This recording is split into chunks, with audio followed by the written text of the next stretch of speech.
Now let me give you a little simple formula for goal setting. Okay? We take 2.5 hours on the weekend for the whole 10-year plan. We don't have time for that tonight. But let me get you started with a little simple formula Mr. Shoaff gave me. And maybe this will be helpful. First of all, I've divided goals into 2 parts. First is long range. Long range goals. That's your dreams.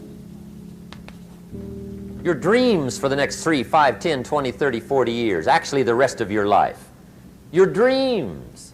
You've got to keep dreaming.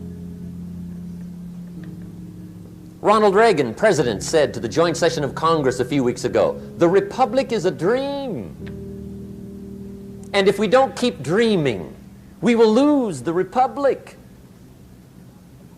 Your better future is a dream for yourself and for your family. Where do you want to go? What do you want to do? What do you want to be? What do you want to see? You've got to dream dreams. There's a Bible phrase that says, without dreams and visions, people perish. You've got to have something to go for that inspires the heart and the soul. Dreams. From the children of Sanchez, it says, take the crumbs from starving soldiers, they won't die. Take the bread from hungry children, they won't cry. But without dreams, we all will die. You've got to dream. Don't lose your dreams for yourself, for your future, for your family. The dreams of love and enterprise and travel and doing things, becoming something unique on your journey here. Don't lose your dreams. Do some dreaming. That's long-range goals. You've got to have those. So that's number 1. Here's the second part of goals, short range. Short range goals. That's your goals for tomorrow, this week, this month, this year, the immediate future. We call these confidence builders. Because if you set up something short range, go for it, get it, latch onto it, work hard, accomplish it. That starts building your strong feelings to go for your dreams. Now, I've divided goals into 3 categories. Here they are. Number 1 is economic. That's your goals for money, income, business, profits, production. Economics. Make sure you've got your economics well planned. Economics plays a major role in everybody's life. Economics is major, which means it ought to be meticulously well planned for tomorrow, this week, this month, this year, long range. What if you asked somebody tomorrow if you could see their meticulously well-planned list of economic goals? What would they probably say? They'd say, you some kind of a nut? You must be weird.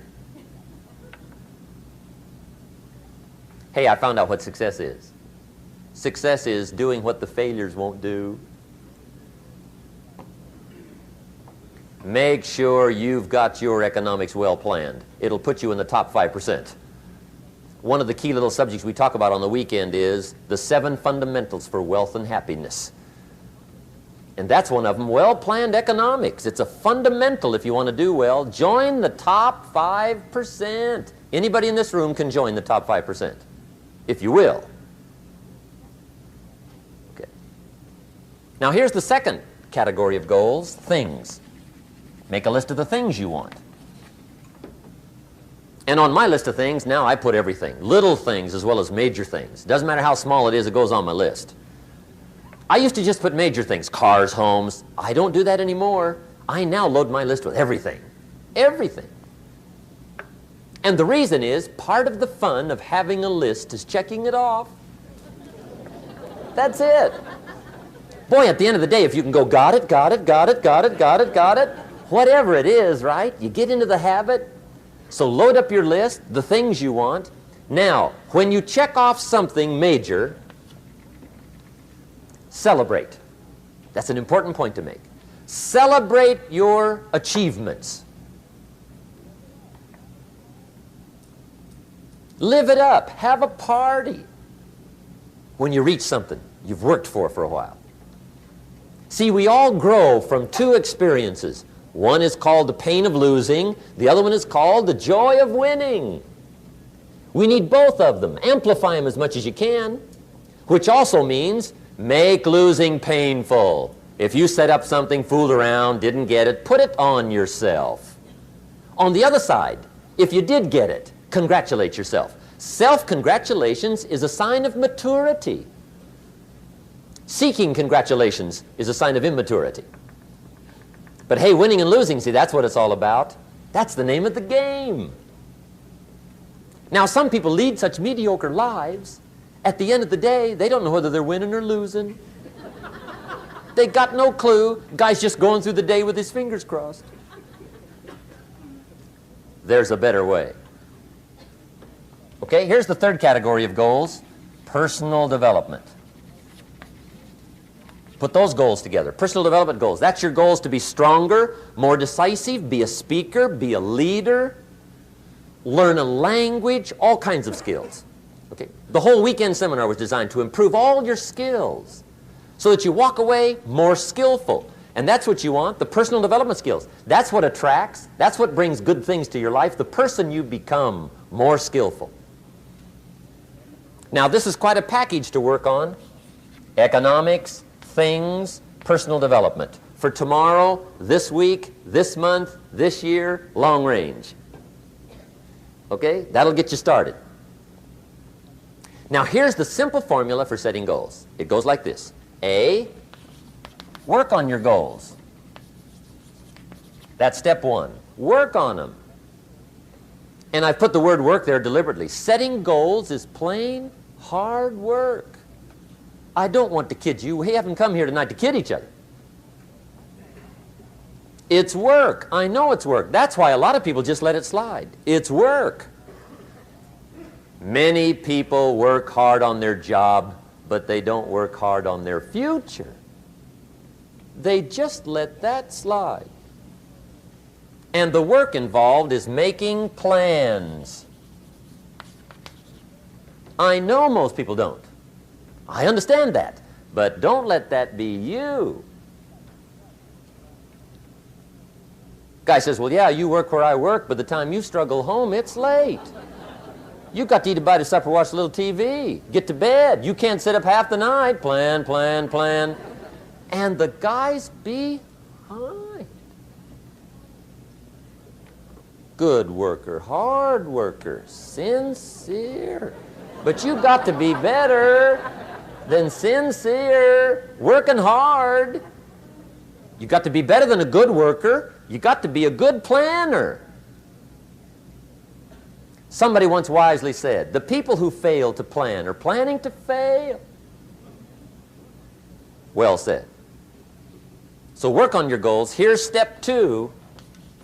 Write your goals down. That's so important. I teach my staff around the world, put your goals in your journal.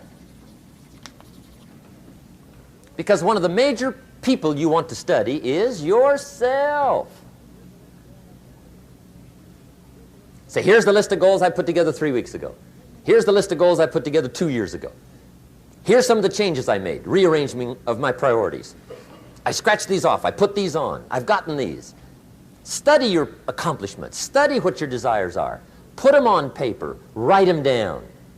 Here's another reason for writing your goals down. It shows you're serious about doing better.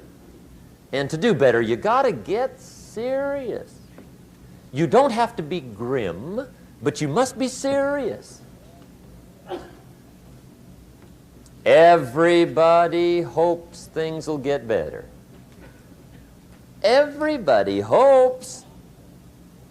Poor people hope. That ought to tell you something. It means the future does not get better by hope. It gets better by plan. I used to have the affliction called passive hope. It's an affliction. It's bad. Probably what's even worse than that is happy hope.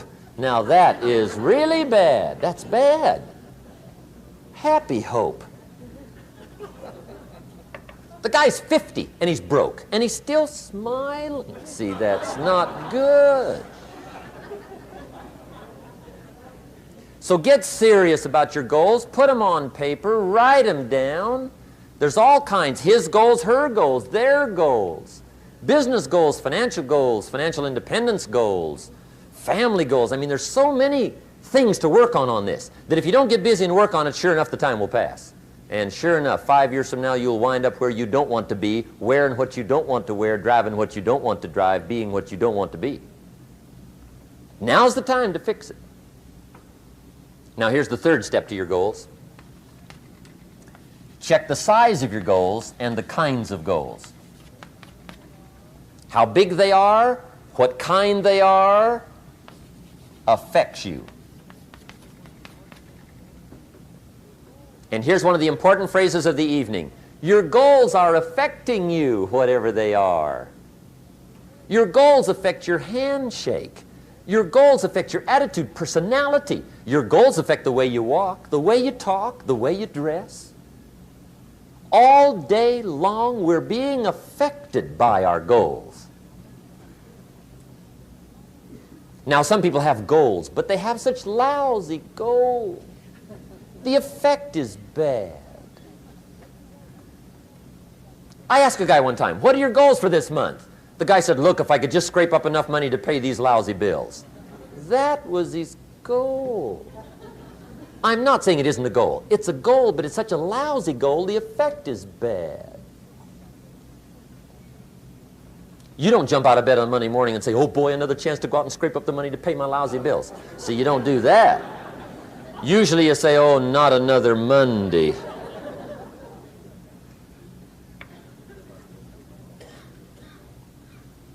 And some people have so given up on life, they have joined the thank God it's Friday club.